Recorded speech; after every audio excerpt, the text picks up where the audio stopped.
We are back in the book of Proverbs, and as we made mention last week, we're gonna start off until we run out of them. We're gonna start off with Proverbs not found in the book of Proverbs, things that are listed as Proverbs, and we will discuss those. Now, just because something was called a proverb in a certain day does not mean that that was a good thing. It doesn't mean that it was actually a wise saying or a good saying or anything like that. But some of them, not all of them, are going to be like that.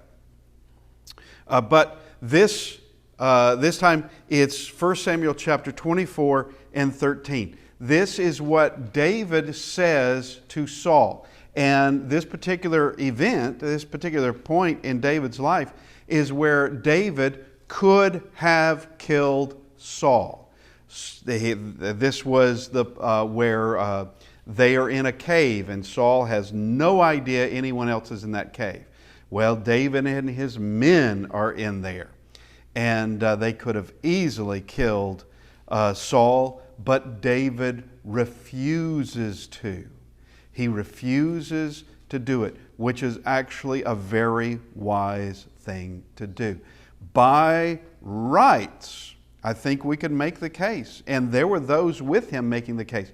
By rights, David could have killed Saul in self-defense of trying to, since Saul wants him dead and he's innocent, David has every right to stop Saul however he needs to, which could be death of killing Saul. But he refuses to do that, which was very wise on his part, because no one could ever say that David was some kind of usurper, that David was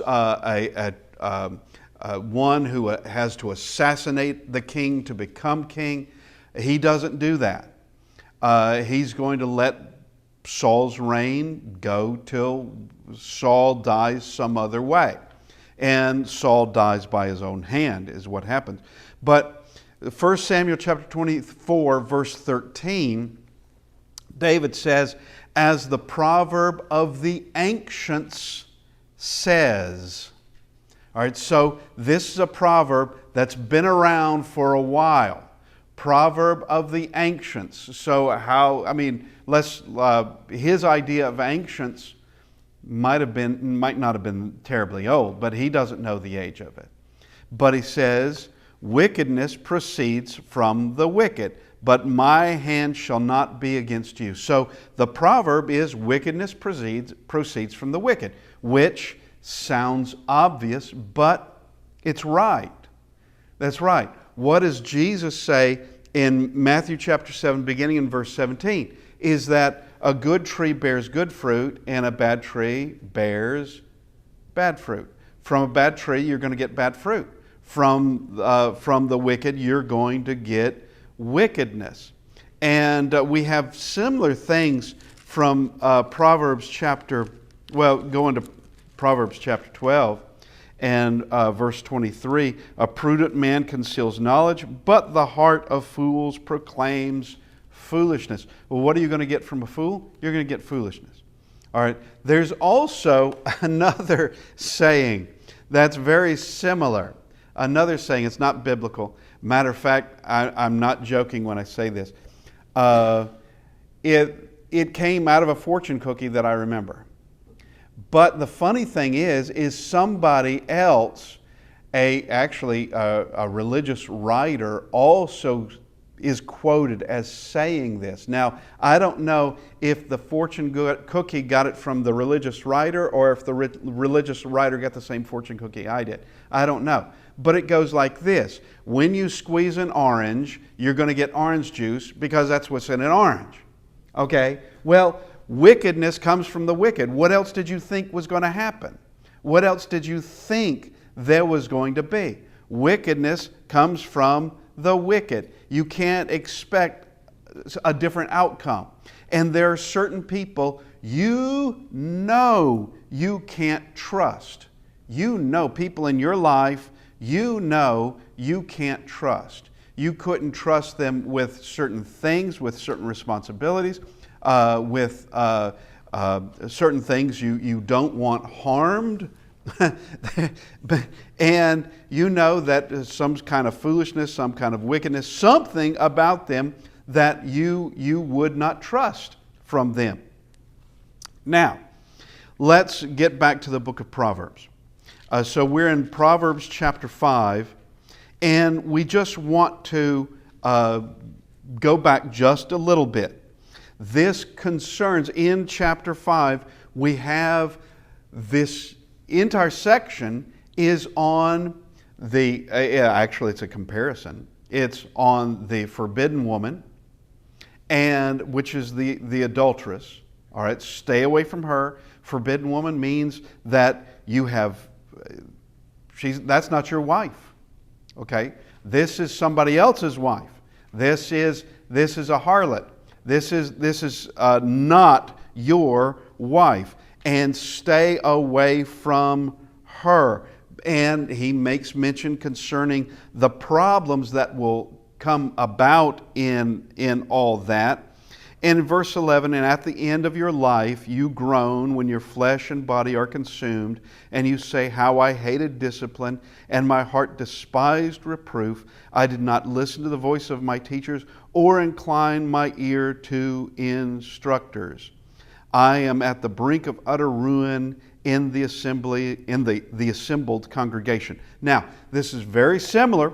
This is coming to your senses, but coming to your senses at the end. This is coming to your senses.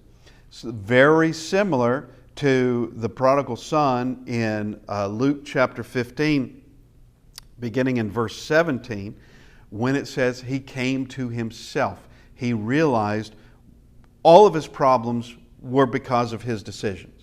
He realized that. And with the prodigal son, he makes makes the right correction, is what he does. Now, will everyone be like the prodigal son and make the right correction? No. No. Matter of fact, I wonder, and I can't say this for sure, I wonder if there will be some folks who will never say to themselves, how I hated discipline. I don't know that everyone will in fact do that. Some will. Some will do that. And whether they make correction or not is up to them. But some will have an understanding of, yeah, all this is because of my misbehavior. All this is because I wouldn't listen to what all these others were telling me. I knew a lady. When she was considerably younger, she was about to marry a man.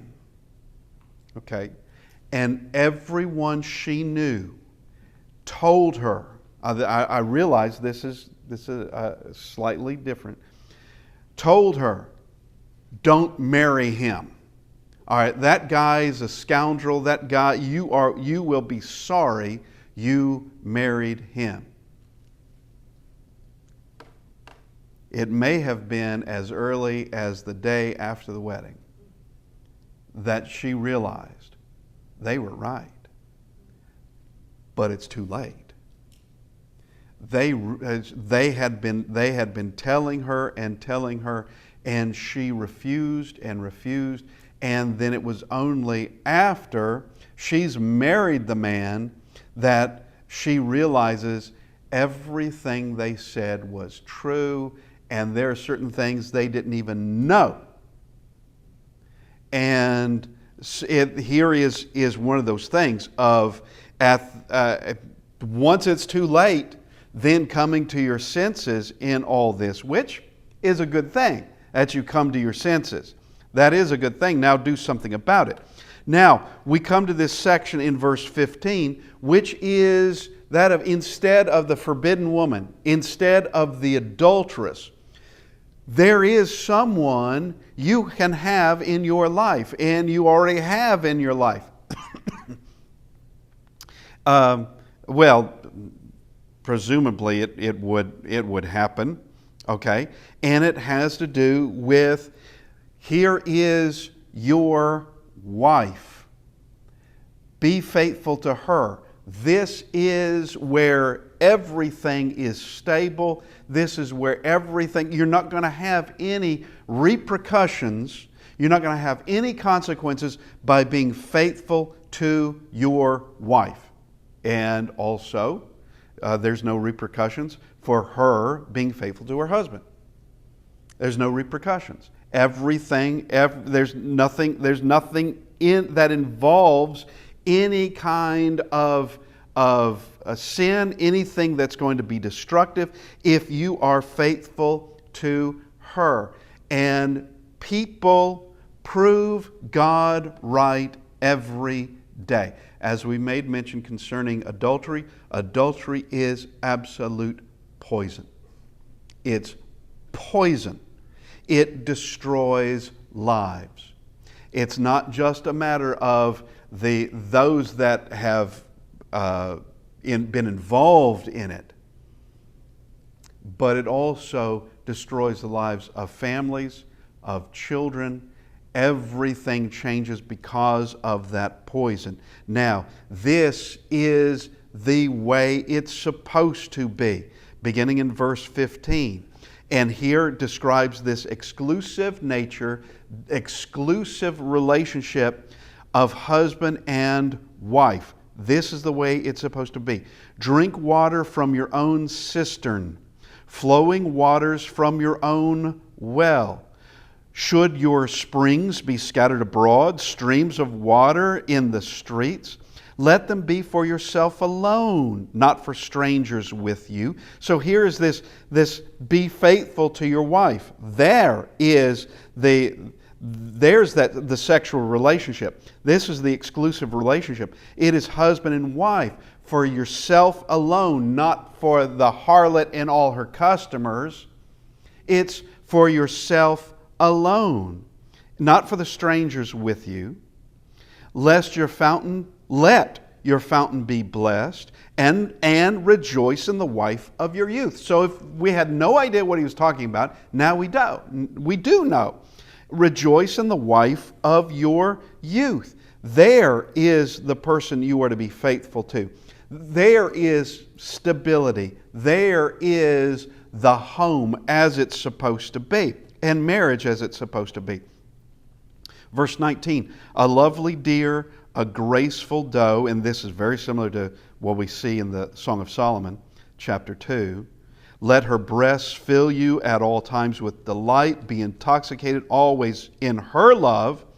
Why should you be intoxicated, my son, with the forbidden woman and embrace the bosom of an adulteress? Why should you do that? Okay, what is the point of marriage? What's the point there? What does one gain from marriage? Well, it's home, it's family. As we have already said, stability. There is the foundation of humanity. Genesis chapter 2. Genesis chapter 2 begins with the home.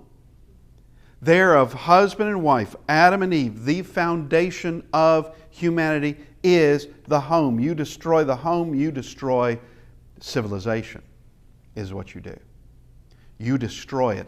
And there are so many people that hate the home as designed by God. They want to redesign it.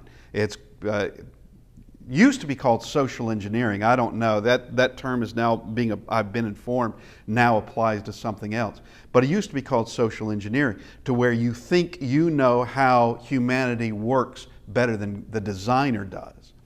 That you have decided that you know how, somehow, in extraordinary arrogance, you think you know how everything works. That the home, there are dysfunctional homes, therefore we will make something better. Yeah, of course there are. That's because people will make mistakes. But that doesn't mean the home isn't perfect. It is.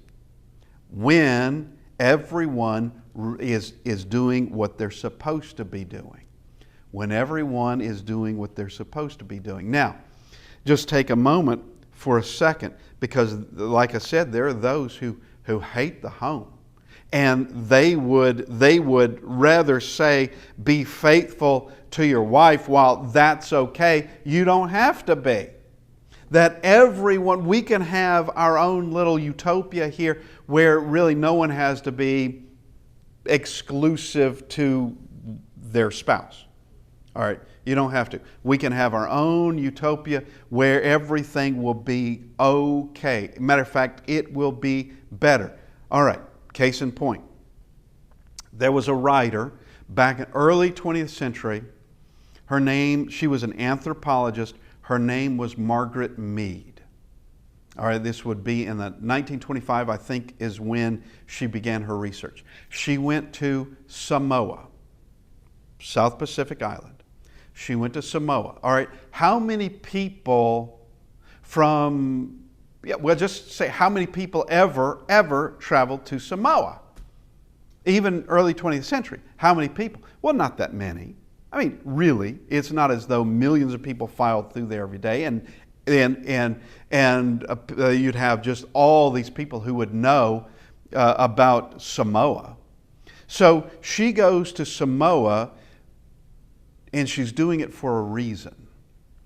She goes there, and she writes. She does her research, and she writes about what was occurring in American Samoa and how it was this paradise on earth. So much better than where she came from, which was the U.S. So much better there. And what she writes is that there is no nuclear family there. What's a nuclear family? Husband, wife, their children. That's a nuclear family. There's no nuclear family there, that no one knows really who the father of this child is or who the father of these children are. Everybody is just this village. Everybody is, all the adults are parents to all the children. All the children are being raised by all the adults. Everybody is happy here, and promiscuity is freeing. It has made this paradise on the earth. All right, you ready for the punchline? Punchline? She lied. Every bit of it. Every bit of it. When she went to Samoa, see, she didn't like Christianity and its hold on U.S. culture at the time. She didn't like that, as so many others did not. That's why her book became very popular. But the fact of the matter is, when she went to Samoa, guess what it was? It was Christian. Yeah. It wasn't pagan. But here's the thing. They believed in the nuclear family. What she described was a lie. And that's why there are a lot of anthropologists who followed up on her work saying, and Samoans, by the way, saying, this is fiction. What she has written is fiction. This was never Samoa ever. Prior to missionaries going to Samoa, it was known as pagan Samoa. In pagan Samoa, they did not behave like that. Matter of fact, they were far more, there was greater punishment for adultery than there was under Christian Samoa. Matter of fact, they would take your ears off. Okay. If you were an adulterer, they would cut your ears off. Okay. Is that the Samoa she even knew about? I doubt it. Maybe she did. I don't know, but that's not what she comes back with. She lied about all of it. And those who did follow-up work, which would have been considerably later, by the way, after her books become bestsellers. And, books written by anthropologists usually aren't bestsellers at all. But this one was, because it's exactly what people wanted to hear. Somehow we missed it, that here in the South Pacific is this paradise. We can have it too, and this is the whole theme of it. We can have it too if we do the same thing here. All right? but she's lying. And she didn't spend that much time in Samoa. I mean, it was a matter of weeks that she was there. She didn't spend years there. It was a matter of weeks. Did she know the language? She didn't know the language. She learned a little while she was there. Matter of fact, from just doing some research, as some did, that she spent a lot of her time actually sick because of maybe the food, maybe mosquitoes, I don't know. But she spent a lot of her time sick, and she didn't do that much research. She couldn't.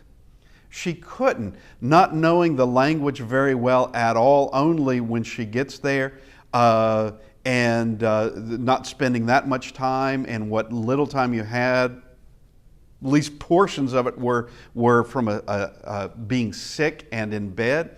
All right, and she just makes this up. Now, what am I getting at in all of this is that the value of the home is paramount.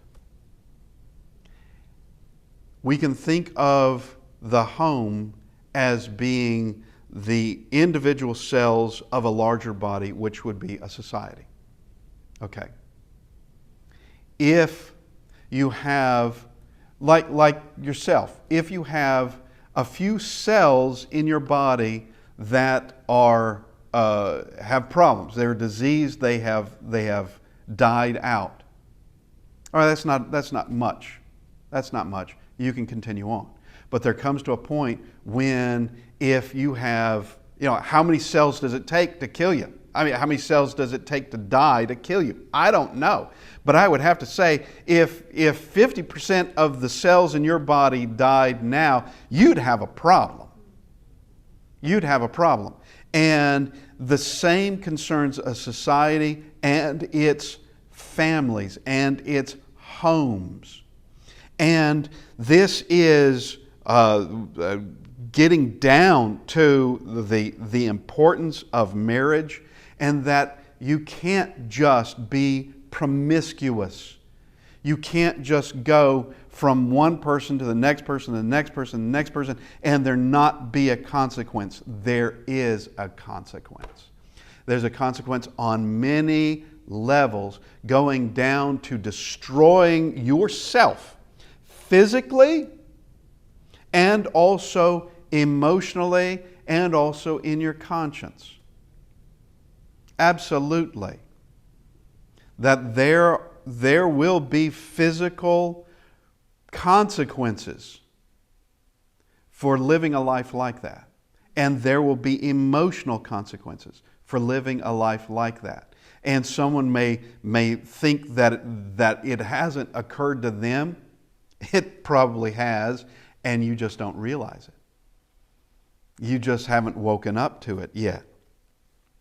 Now, let's go to verse 21. For a man's ways are before the eyes of the Lord, and he ponders all his paths. The iniquities of the wicked ensnare him, and he is held fast in the cords of his sin. Now, this continues in this discussion. This continues in all of this, that the iniquities of the wicked ensnare him. He's held fast in the cords of sin. He's trapped. He's enslaved.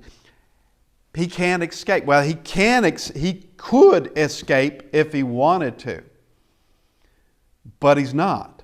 He's been trapped, and there's only one way out, and that's going to be to turn away from it, to turn away from all this and try to get someone else who more powerful to help you, and that, of course, is going to be turning to God.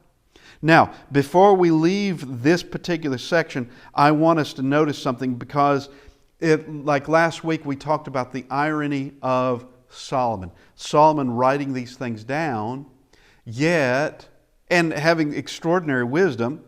What is it? How many? 3,000 Proverbs, I think. But he spoke 3,000 Proverbs, not that that's in the book of Proverbs. But that he had this wisdom, and yet even he can fall to sin. Even he can fall to folly. All right? Now, I want us to look at all of these different words, beginning in verse 15. Cistern, well, going down to verse 18, fountain, then down to, where are we? Hang on. 18, wife. Cistern, well, fountain, wife.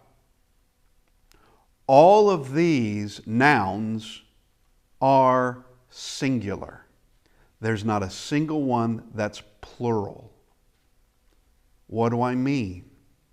I mean that this is talking about monogamy, monogamous marriage, not polygamy, which is what he was heavily involved in.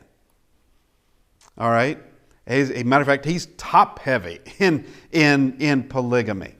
He's speaking of, and of course this is going to be inspired, he's speaking singularly, not plural. He's not talking about drink from your own cisterns or rejoice in the wives of your youth. It is singular in all of this. And this would be part of that irony that is Solomon. That he can write one thing and yet do something completely different. Now, I'm not going to say that he committed adultery. I don't know that he did that. It doesn't say that he did. I'm talking about the text. He had lots and lots of wives, which was never the pattern. Never the pattern. Okay, just like with Jesus, you have those that are talking about asking him concerning a divorce. Why did Moses tell them to give a certificate of divorce? And Jesus said, from the beginning, it was not so. Going back to Genesis chapter 1 and 2 and talking about the original pattern and showing the original pattern was husband and wife for life. That is the pattern. Nothing goes wrong there in that pattern. Now, we've already made mention, if someone misbehaves in that, now we are all flawed, so we're going to bring our flaws into those marriages. We're going to do that. But that doesn't mean that marriage is foul, that marriage somehow shouldn't exist, and that the nuclear family should not exist simply because you have someone who turns abusive, or someone who's negligent, or someone who has better things to do than take care of their own home and their own family. All right, that's the wickedness of people. That's the failures of people, not the failure of the home. Okay? If I take my car out and I get drunk and I wreck my car, does that mean all cars are bad? And I should blame the cars now? That we need to be rid of cars because I got drunk and I had a wreck? Okay, well no, that's just stupid. That's stupid, and we understand that. Same thing concerning the home. The home has an extraordinary, singular purpose in humanity.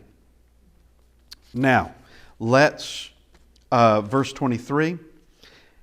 He dies for lack of discipline, and because of his great folly, he is led astray. Now, who is that? That's the iniquities, that's the wicked. The iniquities of the wicked ensnare him. He's held fast in those cords of sin. He dies for lack of discipline, and because of his great folly, he is led astray. Now, notice, led astray and dies.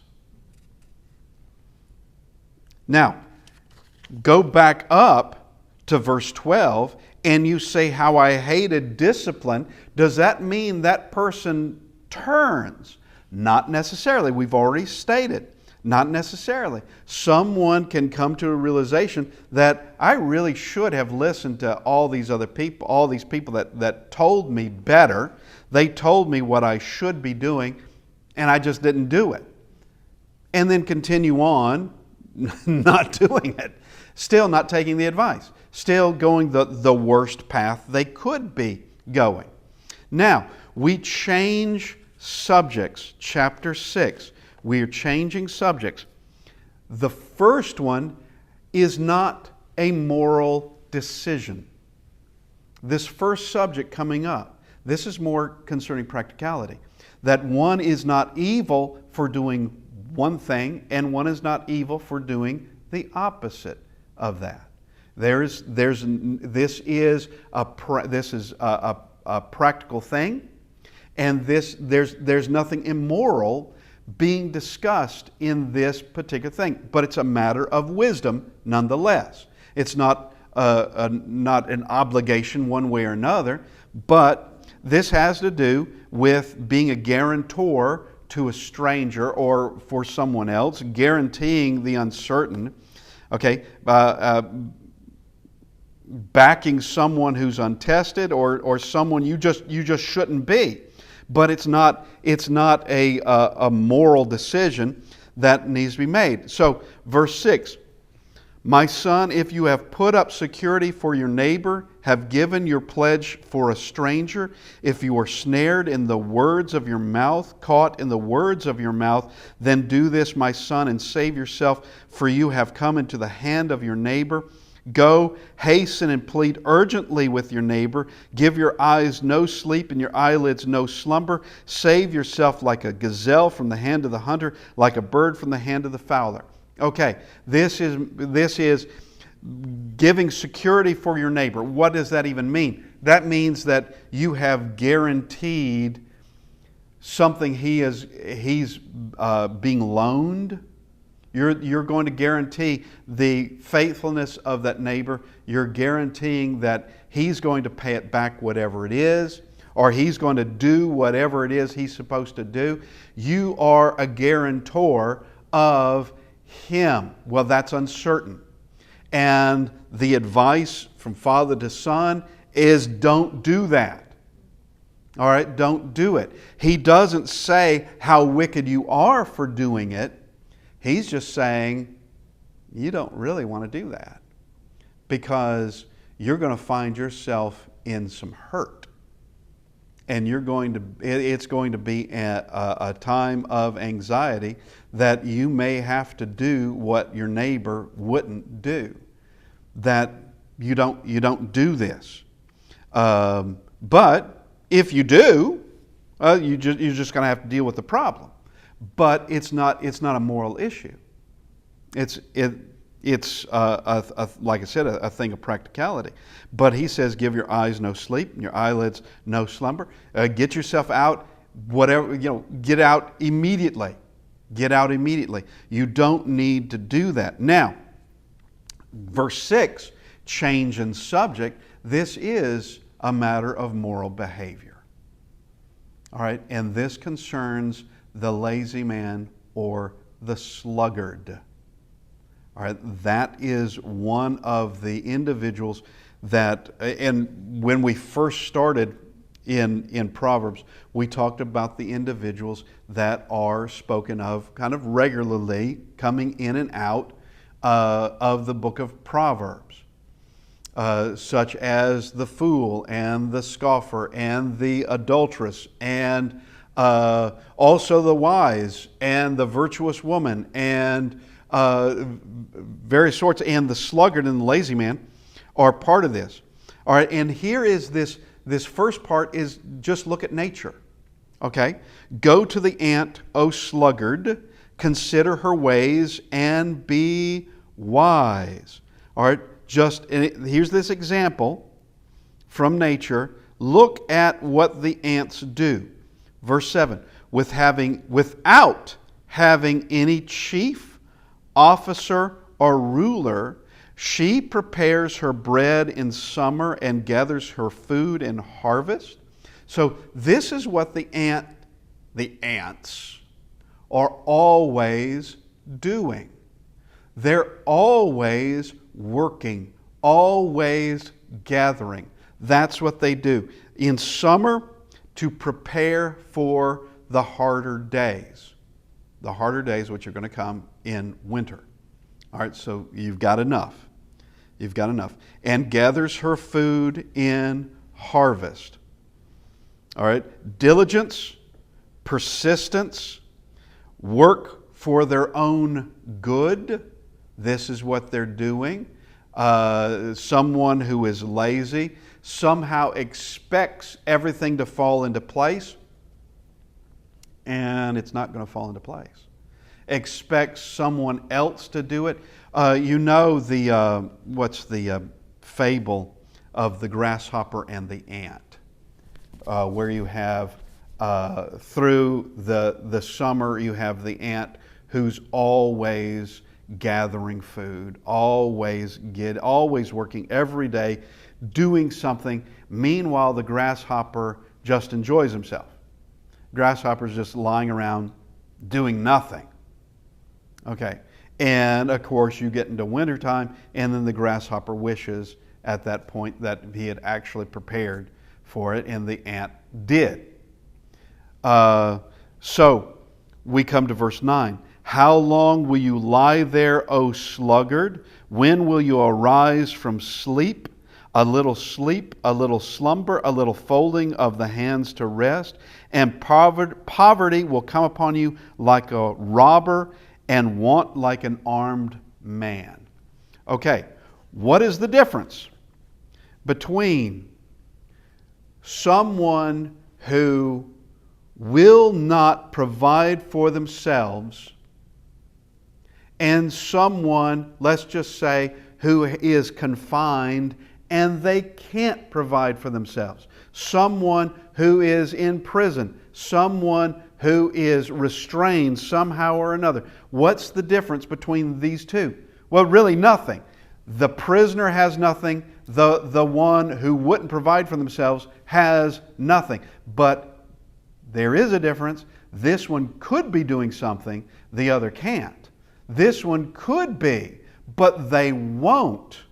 They won't do it because this is the sluggard. This is the lazy man. This is the one who won't put in the effort. No one is stopping them except themselves. No one has chained them to a wall or locked them in the room. No one has done that. They've done it themselves.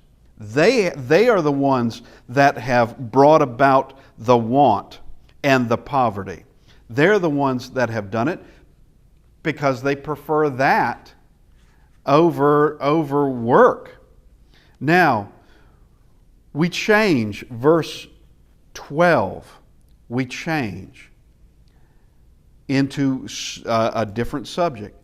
A worthless person, a wicked man, goes about with crooked speech. Now we have this subject earlier in chapter 3 in verse 32.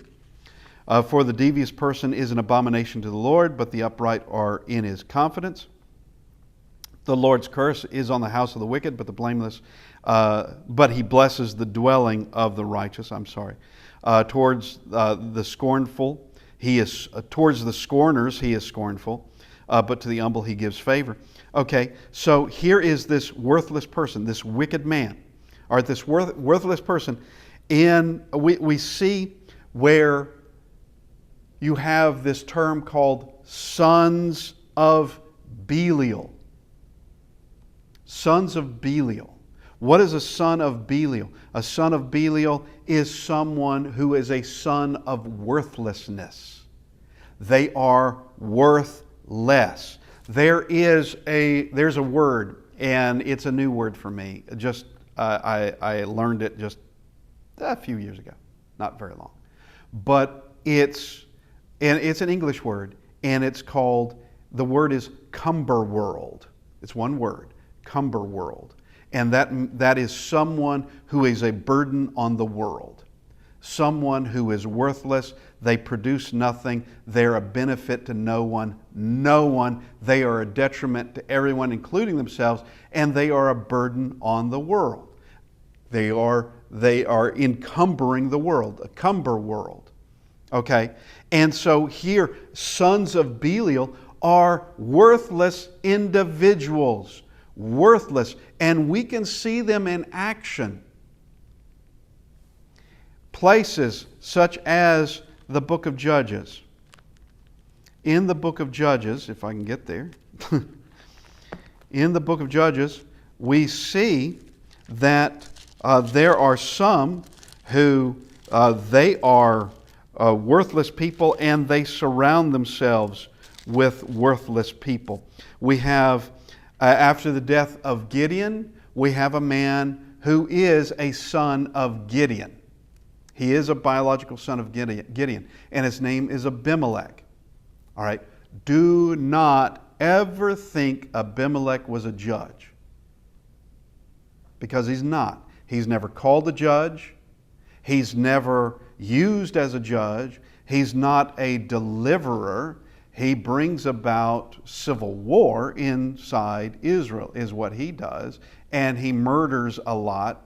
But we see where Abimelech is, verse 4, Judges chapter 9, verse 4. So they gave him 70 shekels of silver from the temple of Baal Berith, with which Abimelech, look, hired worthless and reckless men, and they followed him. Worthless men, reckless men. He's able to find them, and they are there for hire. You pay them, they're with you. You pay them. And we could call these, like, some might call them mercenaries, of where they are for hire. If you need somebody to kill, you pay them.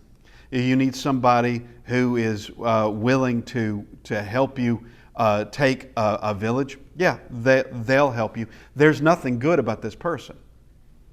Money is all they care about.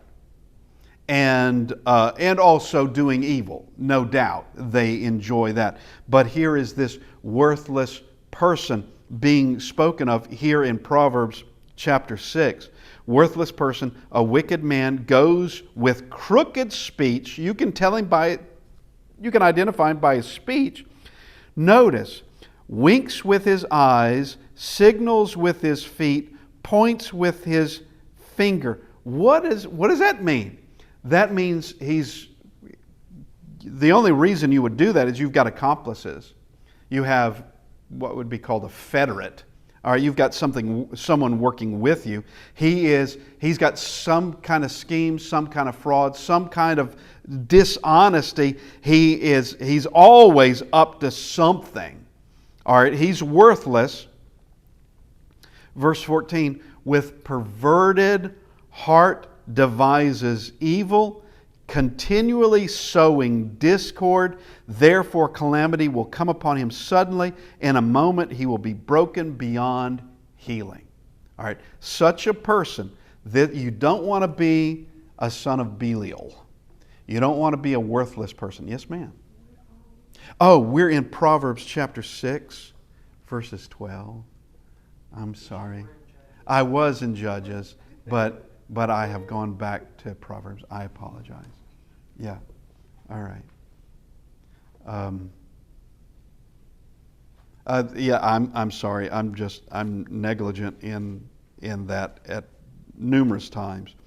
But yeah, we're in Proverbs. We ended up in verse 15. Here is this worthless person who will come to an end. This worthless person who is a problem to everybody. And they're always up to something. And here's another one of those things of stay away from them. Keep away. You don't want to be a friend to that person. You don't want to be their friend. They are going to make you their next target. They're going to take advantage of you. And I know that, and we're coming to the end, but you know of kids who are around what we will call dangerous kids.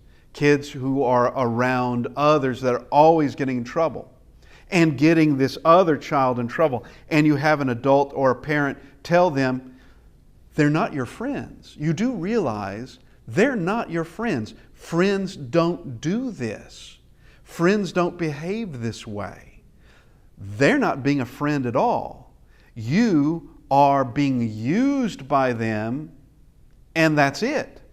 That's all you are, and you are, in that sense, you are one of their targets as well, because they're just using you for their own purposes. Now we will stop there and thank everybody for being with us, and we'll continue here in Proverbs chapter 6, hopefully next week. Thank you, everybody.